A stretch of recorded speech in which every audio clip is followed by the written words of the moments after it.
Facebook, James, has made the news this week by cancelling Australian news. Tell us about it. That's right. Facebook has unfriended Australia. They've blocked us. They've ghosted us like a bad ex. They've decided that they don't want to let us have any news. We can't post any news from here. And even people overseas can't post Australian news articles from here. Now, there's so much to talk about this, but I think the most fascinating thing to me is how quickly everybody has just realized what a bunch of parasites Facebook have been. You know, they claim to be we just want to be all about, making sure everybody gets proper information, the right news and everything.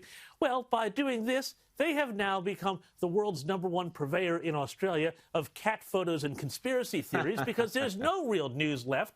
At the same time, this is the same Facebook that has been implicated in mass mood manipulation schemes, that has been implicated in all sorts of political pressure one way and the other. They gave $400 million to help fortify the American election. They even blocked bad news about Hunter Biden from coming out before the November poll.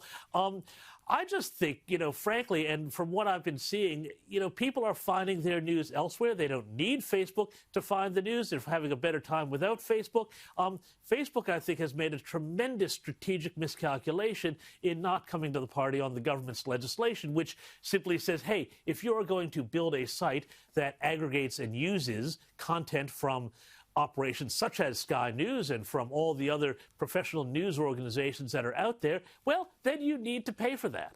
Well, I find it extremely disturbing, Rita, that Facebook now in the UK announced overnight that they're going to start deciding what is or isn't acceptable climate change information. So they're going to cancel or ban or remove anything that they deem to be misinformation. So, you couldn't make this stuff up, but George Orwell didn't he? He wrote a couple of books about Big Brother, and that's exactly what we're getting here.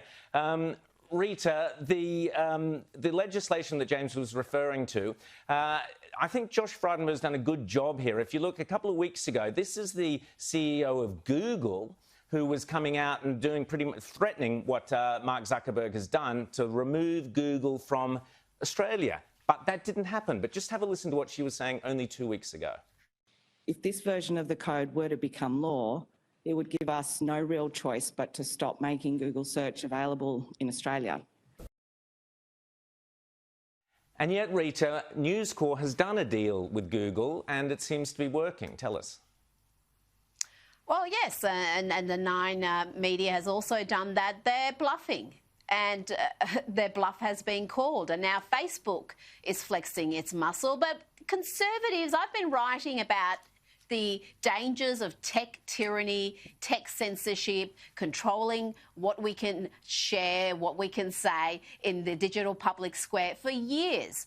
And yet the rest of the media, all the left, have been almost cheering on big tech's overreach until this week, until they realise, this can also impact us. I think we've got to take this seriously, and we've had reports this week on Facebook, an investigation alleging that they're taking money from the Chinese communist regime to downplay China's ethnic genocide of the Uyghurs and to promote stories that downplay what is happening in China and their human rights abuses. That was a story that the Daily Mail published this week. Absolutely. And James, the Australian is reporting that Facebook has actually left itself open to class action lawsuits and could even face prosecution because of the hundreds of pages of charity groups and other agencies that were, according to the Australian, unconscionably caught up in this shutting down of Australian news this week. I thought Adam Crichton had some great comments where he said that basically he always, people used to say that China would one day become much more like the West, but it appeared that the West is now becoming much more like China. And he also made the comment that Facebook will become even more of a mindless waste of time than it is now as people look elsewhere for their news, I guess. James? Yeah, well, look, that's right, and people have been, saying that sort of thing for a while now. But Facebook itself has really revealed itself to be essentially just this parasitic operation that it takes your personal data, takes your pictures, uses them to build incredible facial recognition algorithms, takes your information to sell you things. Now, some of the ads you get sometimes don't feel like they know you all too well, but what can you say about that? But there's a bigger point here. Facebook is facing an awful lot of trouble, and I think that's why they panicked here in Australia and went that sort of nuclear option.